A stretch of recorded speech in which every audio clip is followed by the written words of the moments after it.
It is one of those games you will never forget watching for the rest of your life. It is considered by many to be as big an upset as there has ever been in college basketball or anywhere. And a man who also remembers it extraordinarily well is the head coach of Villanova today. He's Jay Wright, and he's good enough to jump in with us here for a few minutes to think about it. Jay, I appreciate it very much. And I saw that you were live tweeting a replay of that game recently. I was following. What does that game mean to you 35 years later? It's amazing, Greeny. Still, I think you hit it right on. If you were alive at that time, I don't know if our players right now just understand the impact of it. I think with the USA upset of Russia in hockey, that was the biggest upset of our era, and it really was because of how good Georgetown was. In watching that game, it struck me how talented, how many pros Georgetown had, how well coached they were, how disciplined they were, how amazing Patrick Ewing was. And for Villanova to find a way to win that was incredible. Those guys are still magical, mysterious guys on our campus. They're still tight. When they come back, it's still different than the other championship teams. Patrick Ewing, that wound up being his last game ever. That was a team that Georgetown team would have gone down as one of the greatest teams of all time, except Villanova as an 8 seed knocked them off. What, Jay, does an upset like that mean to sports in general? There's a lot of people to this day that still use that as just like the great underdog story. Like I said about the USA team, it just shows you anything is possible. Villanova lost twice to Georgetown during that season. Georgetown was just seemed so dominant that no one could ever beat it. It was kind of a given that they were just going to win the championship, and rightfully so. No one really believed that could happen.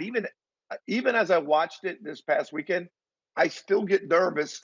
You still think it's not going to happen at the end.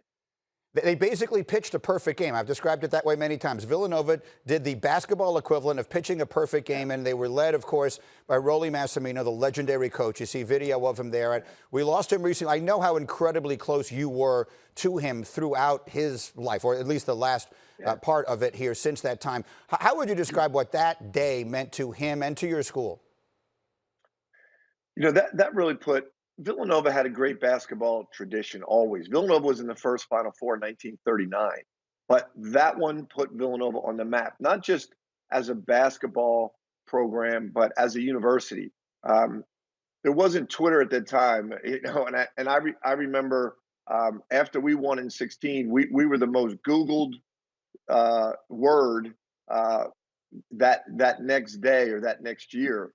But at that time for Villanova, admission skyrocketed. The academic level of the students went to a whole nother level. Villanova became more of a national university, and to Coach Mass, it was him running off at halftime, pumping his fist, and that was true Rollie Massimino. He loved being the underdog. He liked being the underdog better than he liked. And he was an underdog in life, you know, a short guy, son of an immigrant from Italy, a shoemaker who became one of the great coaches in college basketball history.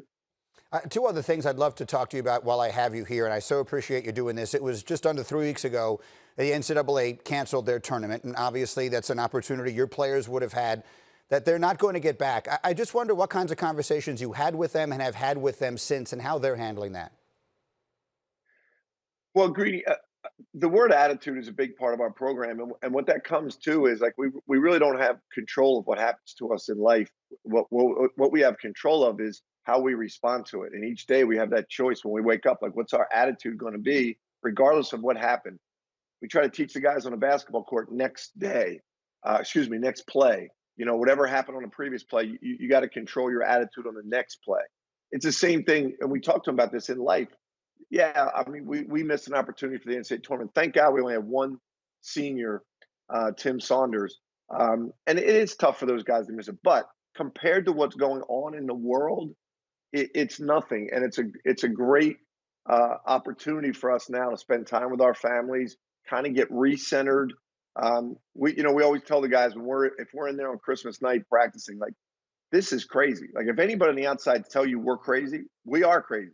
being in here on Christmas night, but that's what we are. We're passionate basketball guys, and it's a little bit nuts. I think this has recentered all of us, including our country. Well, with that thought in mind, I did want to ask you this, and at the risk of being overly dramatic, this has been such a complicated experience for everyone. And I just wonder, you being a leader as you are and being such a well-known figure as you are, like what your thoughts are going through your mind right now about sports and the role they play in our society in the big picture as we see a world without them for this period of time. You know, I've thought about this a lot, Greeny.